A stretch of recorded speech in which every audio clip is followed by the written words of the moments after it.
It's time for Stock Picks, and today we zoom in on the core of the tech world with Alphabet and Meta, as well as discussing the current pulse of Novo Nordisk. Joining me with his analysis of these counters is Andrew Padoa from Sasfin Wealth. Andrew, thanks so much for your time this afternoon. Let's get straight into it, kicking things off with Novo. Now, this counter, a really big player in that GPL drug market space, holding a huge chunk of the market share. Walk me through your analysis on this count and why it is one of your stock picks.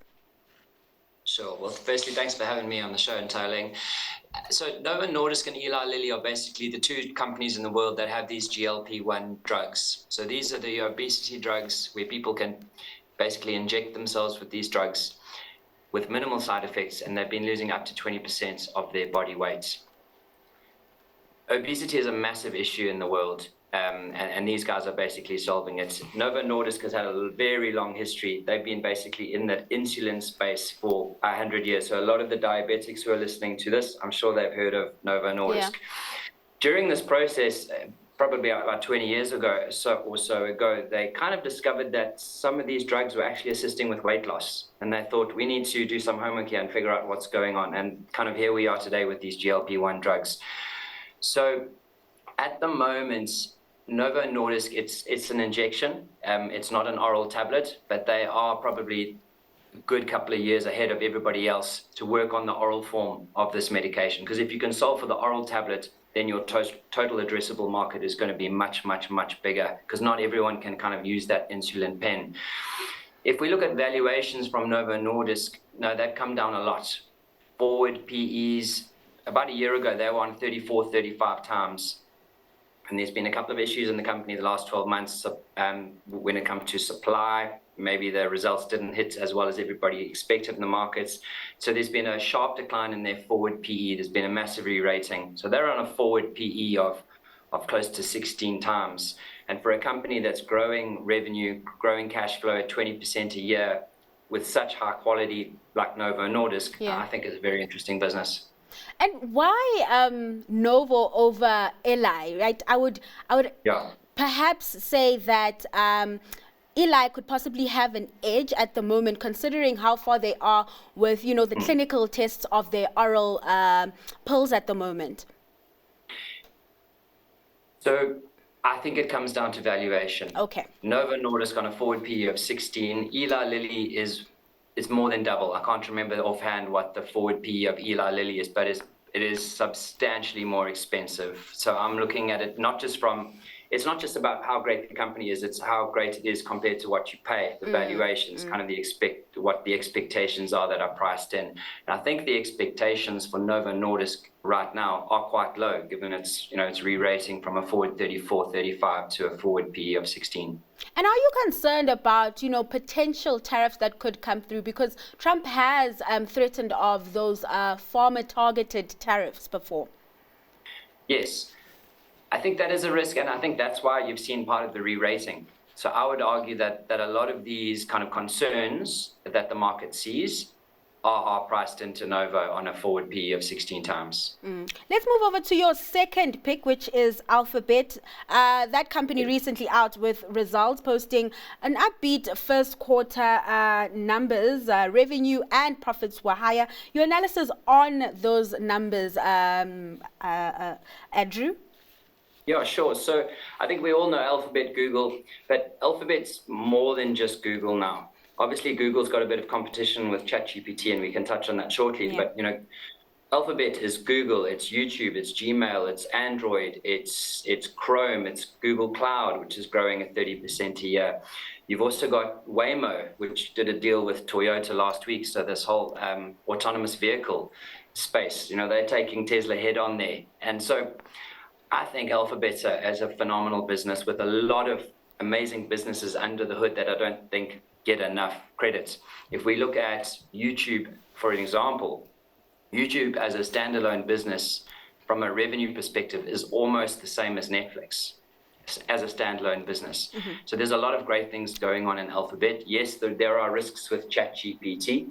But again, I think that's why Alphabet trades at a bit cheaper valuation to some of the other big tech names. Before we get into those, AI investments, we do know that, Alphabet has its fingers in a lot of pies. And I guess this also makes them really prone to be scrutinized. At the moment, we have that case going on around Google search and that potentially being broken up. Your concerns around that? I think if we look at the Novo Nordisk example, yes, there are concerns, but it's on a forward valuation or forward multiple of 17 times. So I think a lot of these concerns are priced into the stock at these levels. So if anything had to go away and these issues had to disappear, you're likely to see a multiple re-rating. And so shareholders will do quite nicely. Mm-hmm. And we know that, a number of these tech companies have been heavily investing in AI and trying to, take on OpenAI and ChatGPT head on. Your thoughts around Alphabet's efforts and how it now compares or stacks up against something like a ChatGPT? Sure. So Alphabet has Gemini, which is their kind of equivalent of ChatGPT. So if you go into Google now and you type something at the top, right at the top of your browser, you get the Gemini, which is kind of their ChatGPT equivalent that gives you an answer. So they've got their own products like the ChatGPT that they are integrating into their own solutions. And you talk about companies that are now that now do have their own products when it comes to AI, and this brings me to your next stock pick, which is Meta. And you go on any Meta platform, Facebook, Instagram, WhatsApp, and you see that Llama chatbot, or where you can type, which is more of an AI product for them. I recently read that they're also planning on launching a separate AI app to take on, or rather chatbot, to take on the likes of a ChatGPT. What have you made of, those moves? So I think there's very few companies in the world that can actually take on these companies entirely, that can take on the likes of a ChatGPT. When I was at school, you kind of taught that when companies get too big, they're going to struggle and competition is going to kind of erode their advantages away. Because when you get too big, it's difficult to move. But I'd argue scale is a massive advantage for these big tech companies. You need a lot of cash. You need strong balance sheets to buy these NVIDIA chips to stay ahead of the AI race. If you and I had to start our own tech company tomorrow, we can't compete with Alphabet and Meta. They've just got so much money to buy these chips to stay ahead of the race. So I think it's an interesting space. And then Meta, look, it's a little bit more expensive than Alphabet on a forward PE of 22, but my word, what an incredible business. There's more than 2 billion people using these products every day. And you talk about, a strong balance sheet, and I can't help but think of the advertising revenue from Meta. How does that stack up to, I guess, advertising revenue that we are seeing perhaps in Alphabet? You spoke about, YouTube and their how they're really winning off of the back of advertising as well. Yeah, so Meta is basically an advertising business. That's how they make their revenue.